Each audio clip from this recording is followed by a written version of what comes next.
Saya, Anggi Hasibuan. Pemirsa, mantan Ketua KPK Saud Situmorang meminta Dewan Pengawas Komisi Pemberantasan Korupsi atau Dewas KPK untuk meninjau kembali keputusannya soal Ketua KPK Firly Bahuri yang disebut tidak melanggar etik terkait laporan dugaan bocornya dokumen penyelidikan di Kementerian Energi dan Sumber Daya Mineral. Saud meyakini pihak Polda Metro Jaya akan mengutamakan barang bukti yang ditemukan bukan hanya berdasarkan pengakuan dalam menangani kasus ini. Saud juga berpendapat penanganan perkara pidana seharusnya berjalan beriringan dengan perkara etik.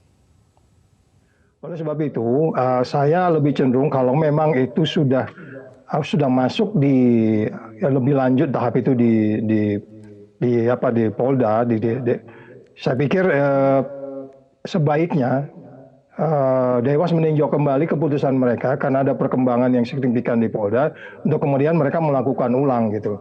Daripada maksud saya ini menunjukkan bahwa mereka memang tidak perform di dalam melakukan hukum anti korupsi.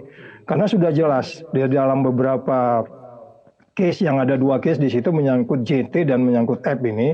Menyangkut JT dia bisa tidak lanjuti karena ada bukti komunikasi, dan menyangkut F ini saya pikir saya tidak tahu mereka seperti apa menyimpulkannya. Apakah mereka hanya berdasarkan pengakuan?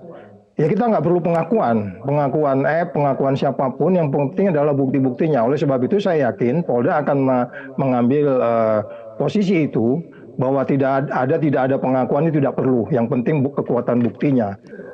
Kalau pengalaman di organisasi manapun di penegak hukum, ketika pidananya jalan, ya selalu etiknya juga jalan. Jangan dianggap pidananya selesai. Pidananya udah itu urusan pidana, etiknya tidak jalan. Karena etik ini urusan organisasi.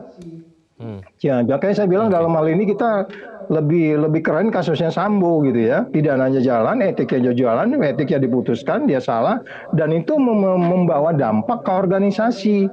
Dan itu lebih berefek jerah terhadap organisasi. Kalau pidana sudah pastilah gitu. Tapi dalam kaitan etik dan ada dewas yang harus bertanggung jawab di situ. Mereka nggak bisa melepaskan begitu saja. Udah itu urusan polisi. Kesan saya sekarang kan seperti itu. Ya kan, etik ini behavior, perilaku yang menurut kita haruslah dibenahi. Ketika simpul-simpul kecil saja mulai terbentuk, itu nanti akan terjadi simpul-simpul besar. Nah kemudian masuk ke yang lebih pidana lagi, yang ketemu langsung tidak langsung itu. Dalam kaitan peristiwa yang kemudian dia dikasih putusan pelanggaran berat.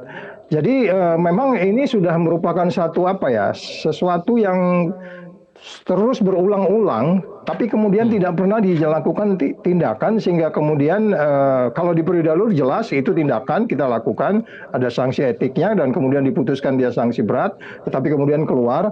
Nah di periode ini yang sudah hampir 4 tahun ini, itu sejak awal dia masuk sampai hari ini itu kan potensinya ada semua, tapi kalau kelihatannya untouchable. Pimpinan yang tidak menginspirasi membuat tim yang lain menjadi lemah, membuat tim yang lain menjadi longgar, membuat tim yang lain tidak patuh terhadap aturan, membuat beberapa staf tidak comply. Itu kan sudah jelas situasi di penjara itu memang cerminan pimpinan yang keruh di atas kemudian keruh di bawah. Itu teori organisasi biasa begitu. Ini apalagi kalau kita bicara paternalistik di Indonesia. Oleh sebab itu, ketika Anda menjadi pemimpin, Anda harus mampu menjadi contoh. Anda harus mampu paling depan untuk menegakkan itu. Dan Dewan Pengawas yang harus mengawasi itu.